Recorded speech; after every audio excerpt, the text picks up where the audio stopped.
Hello doctor साहब, आज हम आपसे एक क्वेश्चन पूछना चाहते हैं कि हिप रिप्लेसमेंट क्या है सर।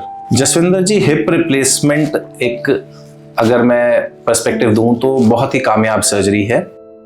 हिप हमारा एक बॉल एंड सॉकेट जॉइंट है जिसमें upper end of the thigh bone जो एक बॉल की तरह होती है और कूल्हे का जोड़ जो है बॉल एंड सॉकेट की तरह होता है। तो इन क्या होता है विद मल्टीपल प्रॉब्लम, जो कि गठिया भी हो सकता है, फ्रैक्चर भी हो सकता है, उसके कारण ये हिप जॉइंट डैमेज हो सकता है।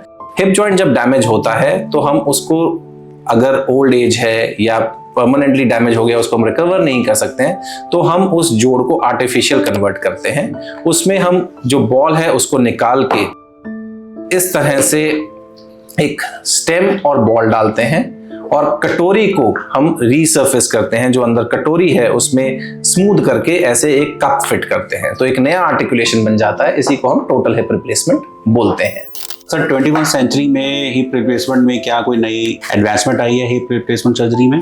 जसविंदर जी, हिस्टोरिकली जो हिप रिप्लेसमेंट होता था वो एल्डरली पेशेंट्स जो कि 60-65 साल से ज्यादा होते थे और फ्रैक्चर हो जाता था उसमें होता था, या फिर जो ओल्ड एज में आर्थराइटिक हो जाते थे, पेनफुल आर्थराइटिस हो जाती थी, जिसे हम गठिया बोलते हैं या बैगठिया बोलते हैं, उसमें हिप रिप्लेसमेंट होता है। पहली चीज तो जो हुई है 21st सेंचुरी में, ये surgery more and more younger patients में भी होने लगी है।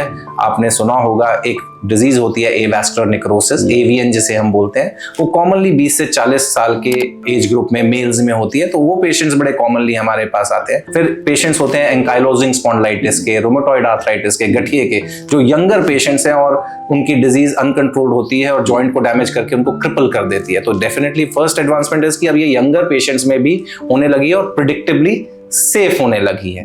सबसे बड़ा जो एडवांसमेंट आया है वो आया है रोबोटिक हिप रिप्लेसमेंट।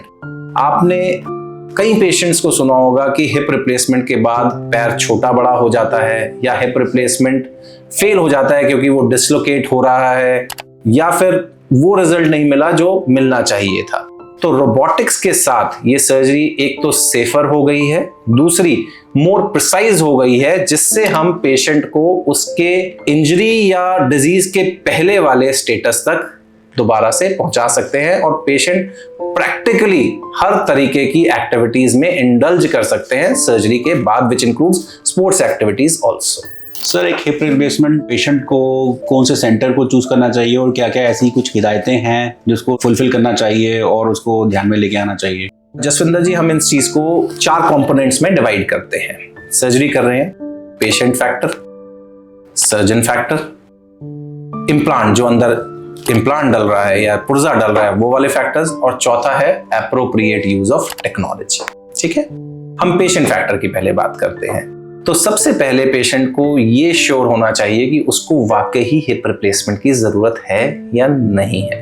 तो एक अच्छे सर्जन जो कि एक ऑनेस्ट ओपिनियन उसको दे पाए, ताकि वाकई ही वो उस समय सर्जरी कराए जब उसको सर्जरी की जरूरत है, ना बहुत लेट ना बहुत अर्ली। ये पहला हो गया। और सर्जरी से पहले बहुत सारे ऐसे फैक्टर्स हैं जो कि ऑप्टिमाइज या ठीक होने चाहिए ताकि सर्जरी के कॉम्प्लिकेशंस कम हो सके। ये पहला फैक्टर है। दूसरा फैक्टर, वो एक ऐसा सर्जन और अस्पताल चुने, दोनों इंपॉर्टेंट, सर्जन भी अस्पताल भी। पहले सर्जन की बात करते हैं जो हिप सर्जरी में स्पेशलाइज करे। हिप सर्जरी बहुत ही कॉम्प्लिकेटेड सर्जरी है और कोई भी एवरेज सर्जन इसको परफॉर्म कर लेता है, बट एक्सपर्टली जब तक परफॉर्म ना किया जाए तब तक लॉन्ग टर्म रिजल्ट्स अच्छे नहीं हो सकते।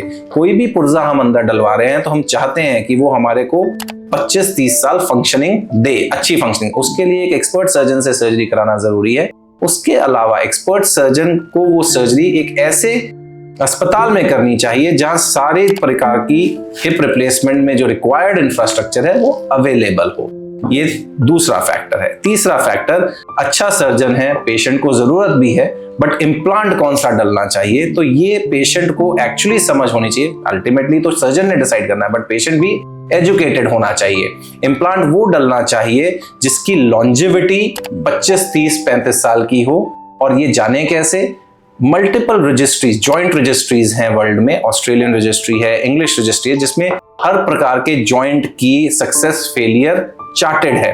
तो जो टॉप 1 और 2 इम्प्लांट्स है उनकी तरफ अगर हम अपना झुकाव रखेंगे तो हमारे को बेटर लॉन्जिविटी मिलेगी अपने इम्प्लांट से। और ये चीज हमें सर्जन से डिस्कस भी करनी चाहिए।